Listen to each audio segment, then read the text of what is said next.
Hey guys, these are the kind of days we just love here at Legacy Collectibles. We picked up a collection just this week out in the Midwest. It includes about 600 guns. You can see just some of them right here.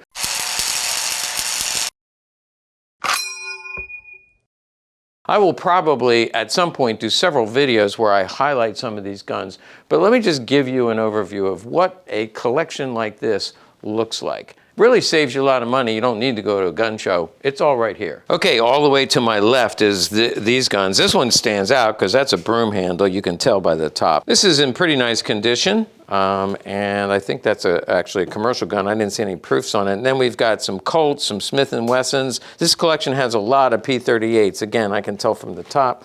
We got a P38 here, all part of one collection.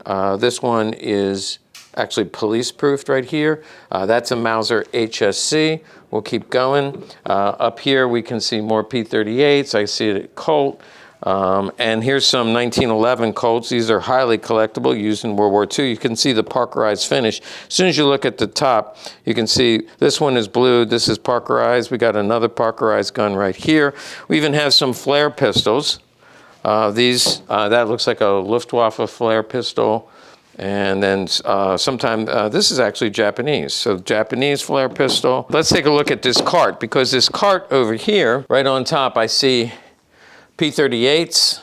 I see CZs. This is a CZ holster, CZ27. Let's see what's in it. Sure enough, I guessed right. Looked good on camera. CZ27, you can see model 27. And this one is actually police. It's Eagle K. Most of them are military. That's police. Here we see a Type 94 Nambu, so we have Japanese. This is late war, you can tell by the grips, very late war. It's got two magazines. I wonder if they're two matching magazines. Beautiful holster. Love to have this one as well. These are little babies here, little 25 caliber, and I believe there's a Walther Model 9. Look at that cute little holster. We got a Walther Model 9. Again, remember, this is just education for those of you who collect. You want to look for quality, original guns like this when you're building your collection. Okay, this one is all phosphated. Late war SVW 45, all phosphate. And then if we go down one, I see a PPK, I see some PPs. Here's another Colt. Another Colt 1911, beautiful condition. And I just think I see a Beretta. Look at this beautiful Beretta. 1944, still a high polish finish, and it looks military. Yes, 4UT, so it was made during the German occupation. I was just in Italy, and we talked about 1943 being the dividing point between when Italy protected themselves and held the country, and when it was taken over by the Germans to hold the country and stop the Allies. There's actually several more Berettas here. And then on the bottom shelf here, we've got a bunch of revolvers. We have another 1911 right up front. Actually, this one is an Ithaca. And there's a Japanese Nambu, Type 94. I can see from the back here that we have a lot of revolvers. But let's keep moving. Oh, wait, look at this. Some people out there are excited. One guy named Tim is excited about this one because this is a slotted Ratum in the C block. Look at that beauty. Gorgeous. That one's worthy of my collection. Let's take a look at the table. Okay, you'll get a kick out of this because down here we have a dirty little secret. See all this? These are empty boxes, which means the collector separated the boxes from the guns. So these guns over here, these revolvers, look like they go in these boxes. So we have the pleasure of going through all this and trying to match up the serial number of the gun with the box it belongs in. But we got a few boxes here, and these are not empty. These are all modern, more modern guns that are all like new in the box, and all of them are, the box is included, the gun is numbered to the box, etc. So all matching Smith & Wessons, Sig Sauers, Rugers, a little bit of everything. Oh, here's some Colts, box Colts. Look at all these. Let's do that again. Vanna White. Take a look. Keep going, keep going, keep going, all the way to here. So we've got a lot of P38s.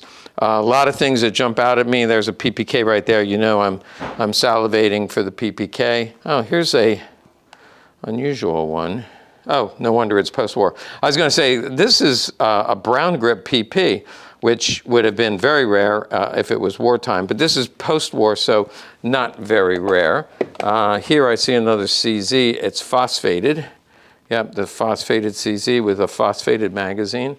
There was a couple that I wanted to show you that kind of jumped out at me. Okay, when I look at these and I see mostly P38s in here, the ones that are phosphated jump out. You can see how the blued, just looking at the back, blued, phosphate. So let's grab a phosphate one. See, dual tone. You got a phosphate back here, but then blued. And this is, oh, wow, this is a rare one. AC44 FN slide. So this is a very rare one. Somebody out there is going to want that, but this is for educational purposes only, to help you with your collecting, to know more about these treasures. I pulled more of these out, but these are in the way. These revolvers are in the way, and probably some of the boxes are under here.